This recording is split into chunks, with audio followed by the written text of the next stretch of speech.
Hello दोस्तों, आइए आज फिर से मिलते हैं एक नई वीडियो के साथ। आज हम पढ़ेंगे स्पर्श भाग 2 हिंदी की पाठ्य पुस्तक कक्षा 10वीं की। और आज हम इसमें पढ़ेंगे कबीर की साखी, उनका अर्थ और आगे करेंगे उनके अभ्यास के प्रश्न। कबीर का पहला दोहा। ऐसी बाणी बोलिए मन का आपा खोए, अपना तन शीतल करे और उनको सुख होए। तो इस साखी में कबीर जी कहते हैं कि हमें ऐसी वाणी, ऐसे शब्दों का प्रयोग करना चाहिए जो कि हमारे मन के अहंकार को समाप्त कर दे और सुनने वाले के कानों को भी अच्छा लगे, अपना तन शीतल करे। हमारा खुद का मन तो तन और मन शीतल हो, लेकिन औरों को भी हमारी वाणी सुख पहुंचाए। भावार्थ यह है कि कबीर जी कहते हैं कि हमें ऐसी वाणी बोलनी चाहिए जिससे हमारे मन का अहंकार ना झलके। इससे हमारा मन शांत रहेगा तथा सुनने वाले को भी सुख और शांति प्राप्त होगी। कस्तूरी कुंडली बसई, मृग ढूंढे बन माही, ऐसी घटी घटी राम है दुनिया देखे नाही। तो इस दोहे में कबीर जी कहते हैं कि जो कस्तूरी होती है वो हिरण के कुंडल में, उसके शरीर में ही बसी होती है, लेकिन हिरण उसे वन वन में ढूंढता है। ऐसे ही हमारे हृदय में कण कण में राम बसे हैं, लेकिन दुनिया उसे देख नहीं सकती है।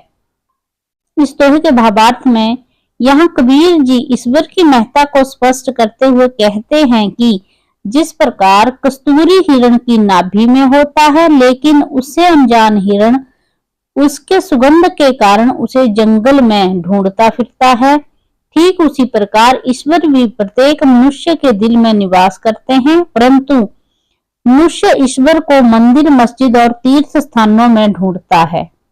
जब मैं था तब हरि नहीं, अब हरि है मैं नहीं, सब अंधियारा मिटी गया, जब दीपक देखिया माही। तो इस दोहे का अर्थ है कि जब मैं था, जब मेरे मन के अंदर अहंकार था, तब वहां पे प्रभु का वास नहीं था। अब मेरे मन में सिर्फ प्रभु बसे हुए हैं। अब मेरा अहंकार नष्ट हो गया है, मेरा भ्रम रूपी सारा अंधकार मिट गया है, जब मैंने ज्ञान रूपी दीपक को जलाकर देखा। कबीर जी कहते हैं कि जब तक मनुष्य के अंदर अहंकार होता है, तब तक उसे ईश्वर की प्राप्ति नहीं होती है। अब उसके अंदर का अहंकार जब उसके अंदर का अहंकार मिट जाता है, तब ईश्वर की प्राप्ति होती है। ठीक उसी प्रकार जैसे दीपक के जलने पर उसके प्रकाश से सारा अंधियारा मिट जाता है। सुखिया सब संसार है, खावे अरु सोवे, दुखिया दास कबीर है, जागे अरु रोवे। तो इस दोहे में कबीर जी कहते हैं कि सुखिया सब संसार है, सारा संसार सुखी है। खावे अरु सोवे, जो कि दिन भर काम करता है और रात को सो जाता है, सारा संसार अपने भौतिक कार्यों में लगा हुआ है। दुखिया दास कबीर है, जागे अरु रोवे। तो कबीरदास जी का कहना है कि ये सारा संसार सुखी है, ये खाता है और रात को सो जाता है, क्योंकि सारा संसार अपने भौतिक कार्यों में लगा हुआ है। दुखिया दास कबीर है, कबीर स्वयं को बहुत दुखी मानते हैं, क्योंकि वो प्रभु मिलन के लिए हर पल बेचैन रहते हैं और जागते ही रहते हैं, और प्रभु मिलन को वो रोते रहते हैं।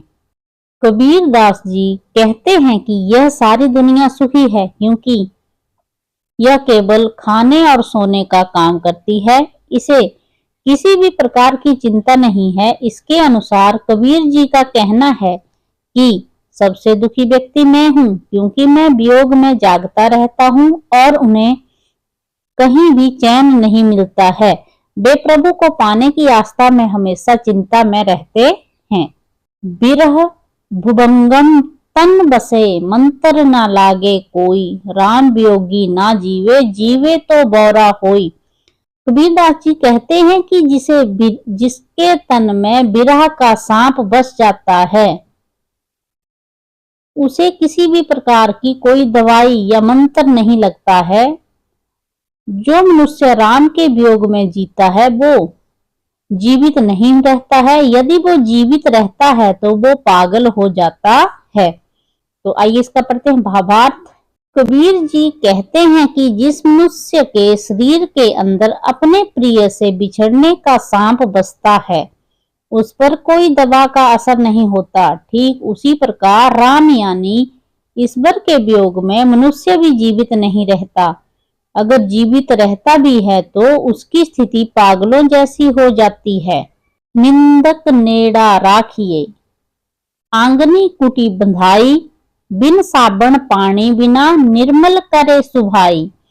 तो कबीरदास जी कहते हैं कि निंदा करने वाले व्यक्ति को हमेशा अपने पास रखना चाहिए, अपने आंगन में ही उसको एक झोंपड़ी बना देनी चाहिए, क्योंकि निंदक बिन साबुन और बिन पानी के हमारे शरीर को निर्मल बना देता है, अर्थात समय समय पर हमारी गलतियां बताकर हमें गलत काम करने से रोकता है। क्योंकि निंदा करने वाले व्यक्ति को सदा अपने पास रखना चाहिए, हो सके तो उसको एक अपने ही घर में कुटिया बना देनी चाहिए, ताकि हम जब भी कोई गलत काम करते हैं तो वह हमें समय समय पर बता सके, और जिससे हमारा स्वभाव साबुन और पानी के बिना ही निर्मल हो जाए।